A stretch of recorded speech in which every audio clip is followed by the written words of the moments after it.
I'm Rachel, the CEO of Intrinio. If you work with or need access to real-time market data, this video is a must-watch for you. If you don't pay your exchange fees correctly, you could get audited, have your business shut down, or even get blacklisted from buying data in the future. Don't worry. We put together this video to give you a complete guide to exchange fees so that doesn't happen to you.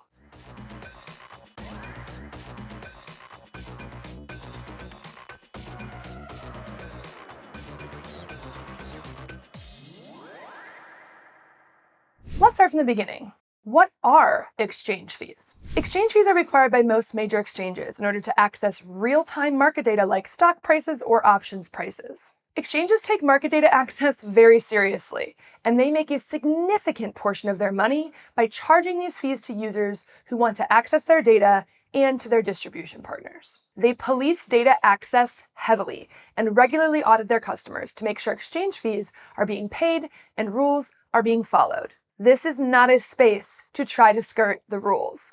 Understanding exchange fees is critical for any investor, quant, or developer that needs to access real-time market data. So why do exchange fees exist? Well, exchanges in the United States are unique in that they are self-regulated, unlike other large financial institutions such as banks. This means that exchanges have free rein to charge whatever they want to access their data. There has been some recent pushback on this, but no major changes have been proposed. Now, not every exchange has exchange fees when they start out, but most inevitably end up charging them. Okay, so which exchanges do have exchange fees? Nearly all major US exchanges have exchange fees. This means NASDAQ, NYSE, CBOE, BATS, MEMX, and more. IEX used to be the only substantial exchange that didn't charge exchange fees, due in part to their origin and their mission. See Flash Boys for more information. It was only a matter of time, though, before IEX added fees for true real-time data. It is, after all, the strongest lever exchanges have to pull in terms of profit centers. Now, IEX has a fee for any real-time data, and the only free data they offer has to be delayed by 15 milliseconds. Another example is MEMX. Much like IEX, MEMX started as a small exchange and didn't initially charge an exchange fee. However, in April of 2022, they announced they would be implementing an exchange fee and have now joined the ranks of all the larger exchanges. As you can see, the smaller the exchange, the more likely they will be to not have an exchange fee, but eventually most exchanges do start to charge. PSX and BX are examples of smaller exchanges with zero exchange fees. But like most things in life, there's always a trade-off. Smaller exchanges have less volume or market trades happening on their exchanges. For example, IEX facilitates only about 2% of trades. This means that market data from small exchanges won't update as frequently, and it may not mimic what you see in the more robust real-time feeds. So whatever you're going to avoid in exchange fees, you will suffer in the quality of the data. All right, so how much are these exchange fees? Well, there are hundreds of exchanges around the world that all employ their own flavor of exchange fees, and they also change them quite frequently. It's most likely that you're going to be using data from some of the larger US exchanges, so we're going to focus on those in this video. NASDAQ is one of the largest and most popular exchanges in the United States, so if you are licensing market data from NASDAQ, you will absolutely need to pay exchange fees. $1,500 for last sale, $2,000 if you need bids and ask, plus $1 for every non-pro user of the data, and $26 for every pro user of the data, monthly. NYSE is one of NASDAQ's closest competitors and also charges significant exchange fees. NYSE's exchange fees range big time. They have dozens of market data products. EQT is one of the more popular real-time data feeds, and NYSE charges $2,500 per month in order to display that data publicly, plus $18 a month for every pro user and $1 a month for every non-pro user. CBOE is the most popular options exchange in the country, and if you are looking to license real-time options data, chances are high you're going to need to pay CBOE's exchange fees. For options data, CBOE incorporates two important factors in their exchange fee schedule. The first factor is whether the data is 15-minute delayed or in true real time. The other factor is whether you are using the data internally without displaying it, internally with display, or externally with display. As an example, they charge $1,500 per month for redistribution rights to CBOE One feed, plus $10 for every pro user and 25 cents for every non-pro user. As you can see on this grid, there is zero exchange fee for internal non-display and internal display of 15-minute delayed data, but there is a $650 a month exchange fee for external display of 15-minute delayed data. The fee for internal non-display of real-time options data is $2,000 per month. An example of a permissible use case in this scenario would be a customer that integrated the data into a trading algorithm, but nobody looked at the data itself. The fee for internal display of real-time options data is $600 a month, plus $31.50 for every single professional user that looks at the data.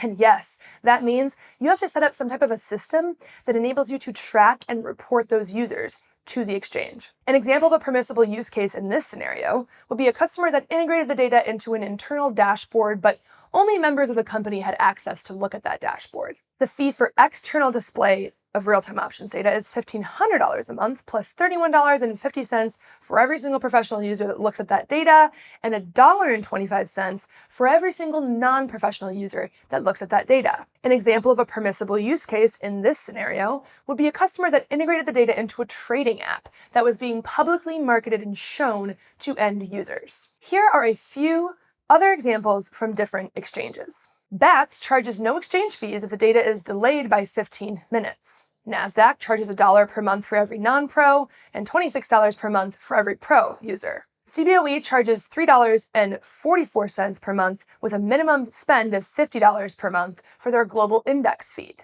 Okay, do you think this could be any more complicated? There's exchange fees, per user fees, display fees, and sometimes delay requirements. Just wait until you see the forms these exchanges require you to fill out in order to access the data. The paperwork, approval process, and reporting process have the potential to completely bog down your team.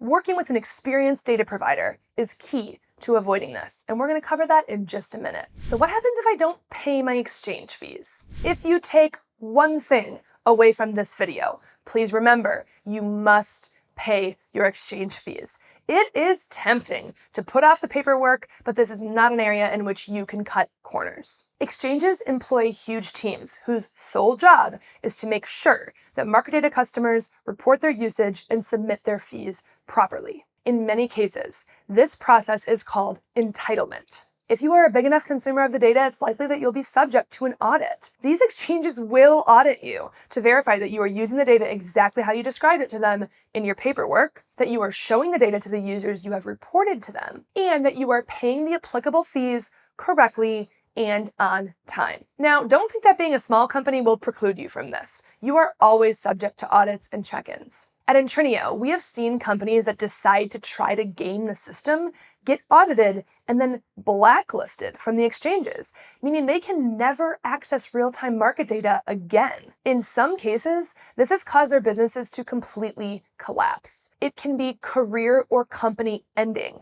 And it is always a really frustrating and terrible thing to witness because we know that it can be prevented by working with a data provider that helps you follow exchange rules. Okay, so what other fees do I have to pay? Well, in addition to exchange fees, you may be required to pay display fees, per user fees, or a technology provider fee. Display fees are typically required if you are putting the data in a public place, like on your website or sharing it with your clients. Per user fees are typically different for professionals and non-professionals, and even defining that and tracking it is an art in and of itself.